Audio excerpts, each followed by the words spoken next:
Hi everybody, my name is Esteban Garcia, and today I will be giving an informative speech on Haitian Voodoo versus Cuban Santeria. So today with me I have my father, my mother, and my brother, and in this speech, one thing I want y'all to take away from this is that it is not just a culture or belief that is wicked and dark and angry in some ways, but it is basically built on the idea of global pain and pain throughout different cultures and religions. So, one thing I want to begin by saying is that Haitian Voodoo is very big in our state of Louisiana because places like New Orleans, and some places up north but not as common, but places in New Orleans are very big on that voodoo aspect. There's a lot of bars that play on the theme, there are a lot of shops that play on the theme, and there is actually a huge Haitian Voodoo population in New Orleans that still practice these beliefs to this day, but with a slight twist on them. So, one thing about Cuban Santeria is that while it is not necessarily big in Louisiana, it is big in areas such as Florida, it is big in some areas of Alabama, but it is typically stuck to that Caribbean theme of Cuba. Still plays a little bit in Puerto Rico, the Dominican Republic, and in some areas of Haiti, but still throughout the Caribbean islands.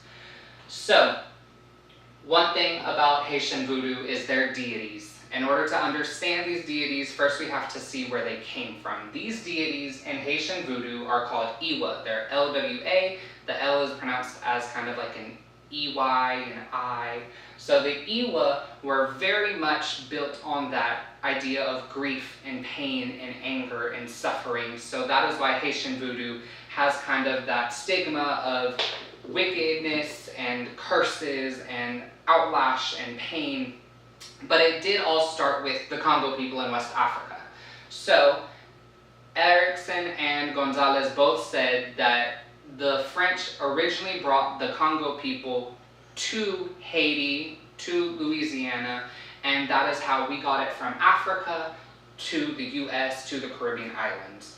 So with the Iwa, those are very much built on that grief and pain through the slave trade of the French people.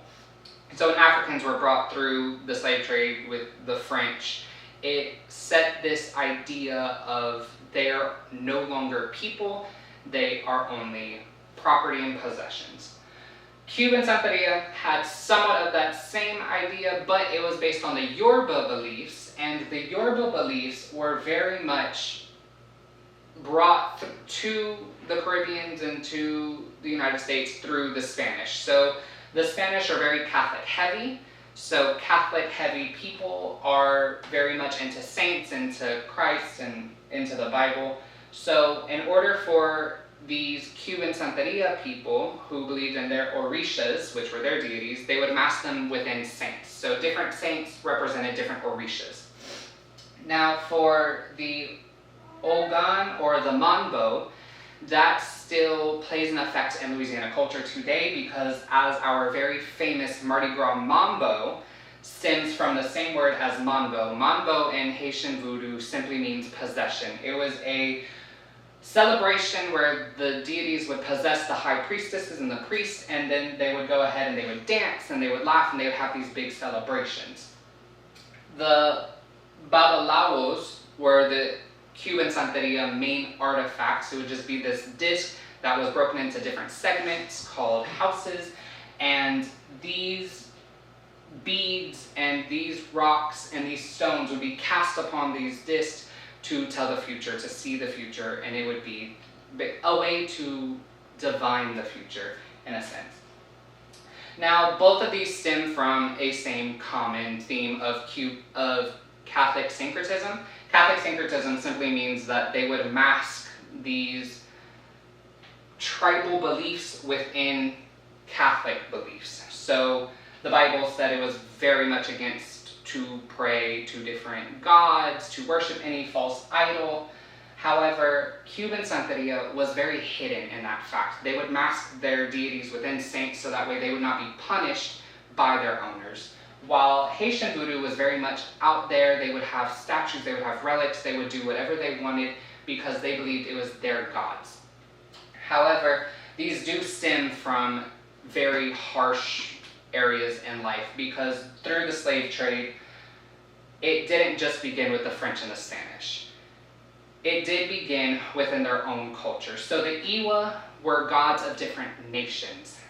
Iwa are represented by nations amongst the Congo people, and that is how they were spread amongst each other, because they would slave trade within their own nations, while the Orishas were somewhat traded in the same way, because in the Yoruba cultures, they would also be traded amongst those other tribes within their culture. So then the Orishas were kind of passed from culture to culture, and then that's when they got the different beliefs. Now, one thing to note is that while Haitian Voodoo and Cuban Santeria are typically explained in popular media, such as blood sacrifices of humans and stuff, it was not necessarily meant to be designed that way entirely. They do not have any human sacrifices. They stem from that Catholic syncretism of the Bible, and they took notes of animal sacrifices. So, one thing to know is that these both stem from pain and they stem from trauma in this world, and from how they originated and how they got here from Africa to America. So don't take it as this huge, they are wicked, they are evil. Understand where they originally came from and the pain that's stuck behind each of these cultures and beliefs. Thank you.